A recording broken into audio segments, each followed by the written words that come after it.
Hi everyone, welcome to my channel. Today I'm going to show you how to make Maryland crab cakes. This is something that a good recipe you'd want to learn to make at home so you can stop ordering them out. They're fairly expensive. You usually get like 2 for 15 bucks at most restaurants.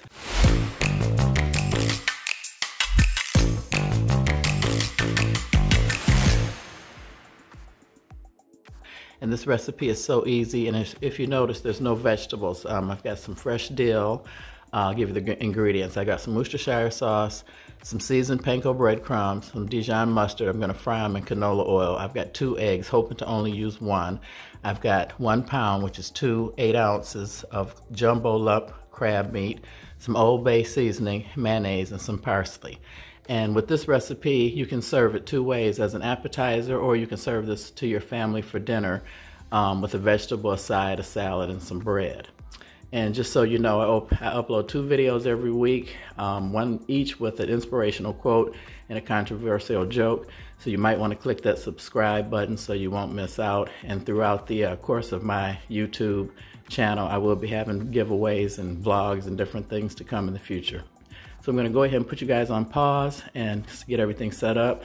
And by the end of this video, you'll have a quick and easy crab recipe, jumbo lump Maryland crab recipe that I know you'll love. I'll be right back. Let's get cooking.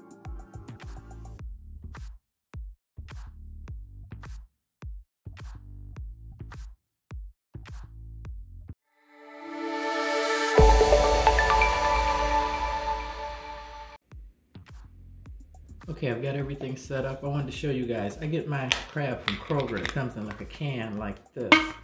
So when you open it up, it's got a little bit of juice in there, or just condensation.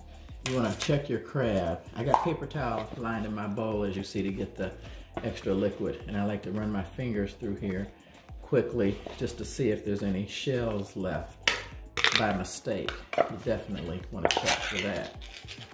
Get these emptied in here. And a disclaimer, a true traditional, supposedly on the East Coast, they said crab cake has no filler. Well, I'm adding egg and a little bit of breadcrumb, and like I said, I have 2 eggs here. I have 1 out. I'm going to try and use 1. So first I'm going to add the egg, and then I'm going to add 1 tablespoon of the Old Bay. And a disclaimer, I apologize. I forgot to mention the lemon that was in the display when I was going over the ingredients. This is 1 tablespoon of lemon juice. The lemon's right there in view, and I never mentioned it. This is Worcestershire sauce, 1 tablespoon. Then I also have dried parsley, because I didn't have any fresh. That was not planned. And I'm going to use a little pinch of fresh dill. And then you need Dijon mustard. I'm just going to kind of eyeball this. A nice little amount, since this is 1 pound of crab meat. And then I'm going to add the mayo. Now you can use Duke's. I just happen to always have Hellmann's. I've never tried Duke's, but I'm willing to give it a try and see if there's really a taste test difference. That is about 1.5 cups of mayonnaise. So I'm mixing this together with the egg. I haven't added the breadcrumbs yet because I want to try and do as little as possible. Just enough to bind this together. Like I said, I love crab cakes. I usually always order them as an appetizer. Never ever.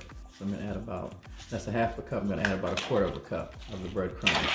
I never ever order them as an entree. I think it's a ripoff, me and myself, to call this a meal with just 1 side. So I see this is going to take the whole 1/2 cup of breadcrumbs. And I'm going to kind of mix this really lightly because you don't want to break up the crab. That's the whole point of Maryland crab cakes. Now I'm going to check these and see if they're okay to make into patties. So let's see. I can usually tell by how they pat out. Yeah, these should be okay. So yeah, I used 1/2 cup of breadcrumbs with the 1 pound of crab meat. And now I'm just making these into patties. And depending on what size you make your patties, you probably can get 6 to probably 8 out of 1 pound of crab meat. And another thing, you can put these in the oven and cook them on 400 degrees on parchment paper if you don't want to fry them. That's another way to do them. I would probably coat them in some type of breadcrumb so they'd be crispy on top. And another thing you can do, my favorite, is just make these into balls like this. Just make it into a ball. But you need a deep fryer with a basket. So you want to drop those down in the basket and lower the basket in the grease. And if you use that method, do not add any filler whatsoever. That's what I like about that.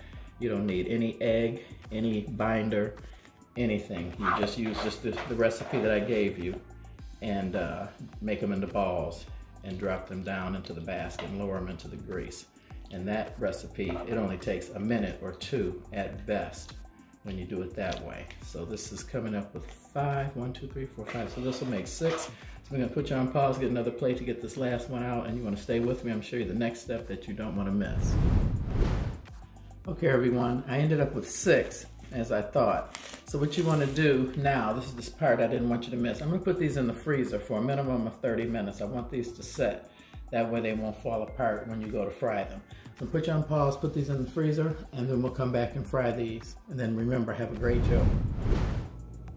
Okay everyone, I left these in the freezer for exactly 30 minutes. And now I'm putting them in the oil. I've checked the temperature, they're at 350 degrees. Oil's at 350 degrees, and this is canola oil, as I stated. I forgot to mention. I'm gonna put 4 in at a time. And I don't really want them to cook too fast.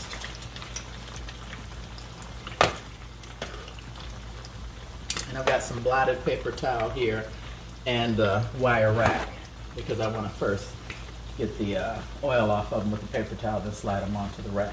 I'm going to put these 2 back in the freezer until I'm ready for them. And also I wanted to tell you, if you didn't like, if you don't like Old Bay, then you can use Slap Your Mama. This is a Creole, or I mean, this is a Cajun seasoning, or any other kind of seafood seasoning that you like. I just happen to like Old Bay, and Old Bay is traditional for this recipe for Maryland crab cakes. I'm gonna cut the temperature up a little bit. Like I said, I didn't want these to brown really, really fast as soon as I put them in the grease, because I did put an egg in here. I used 1 egg as opposed to 2. Most recipes you find use 2 eggs, but I was trying to use as less binder or filler as possible, because that's what I love about crab cakes. I like the crab. So you see how these are cooking. These will take a few minutes on each side. So I'm gonna put you on pause and let these get a little further ahead, and then come back and then get the second batch in. Okay guys, started to turn these over. Then it's going to take like a couple minutes on each side to cook these. And that 1 pound, even though they're not equal size, I got 6 jumbo crab cakes. And there they are, turned over. So I'm gonna let them go another couple minutes and then take these out and then put the second batch in. So I'm gonna put you guys on pause and I'll be right back. Okay, these have been cooking a couple minutes on the second side, so I'm gonna go ahead and take these out and flip these over so you can see the other side. And if you put these in the oven and cook them on 450, they'll look about the same. I would drizzle them with a little butter first if I put them in the oven. So I'm gonna go ahead and get these over here, blot it on some paper towel, put these last 2 in. And since it's only 2, I'm not really worried about the oil being up to temperature for the last 2. So I'm gonna go ahead and flip these over and put them on the wire rack.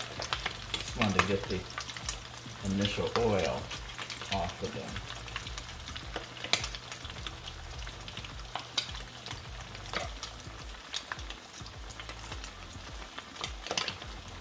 There's the last one. So I'll get some fresh paper towel, put you guys on pause, and these are the last 2, and then I'll get ready to set these up for pictures and tell you my joke. Okay, I'm taking out the last 2 crab cakes and letting them rest on a little paper towel for a moment.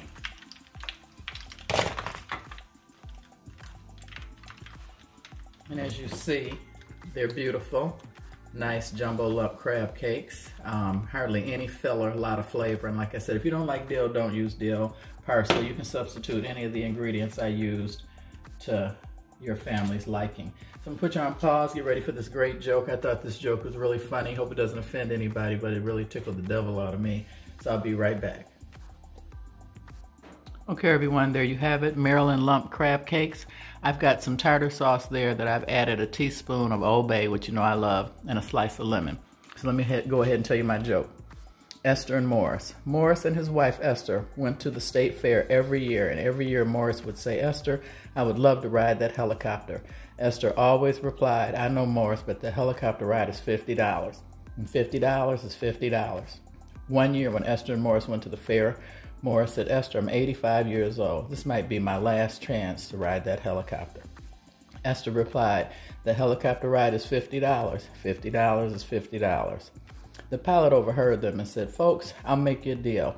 I'll take you both for a ride. If you stay quiet for the entire ride and don't say a word, I won't charge you a penny. If you say one word, it's $50. Morris and Esther agreed. The pilot did all kinds of things, all kinds of fancy maneuvers, daredevil tricks, over and under and above and again, but still not a word. When they landed, the pilot turned to Morris and said, "By golly, I did everything I could to get you to yell out, but you didn't. I'm impressed." Morris replied, "Well, to tell you the truth, I almost said something when Esther fell out, but you know, $50 is $50. Now, I thought that was funny. But anyway, hope you enjoyed my joke. Please like, subscribe, and share. Come back for the next one, and God bless. Have a good evening.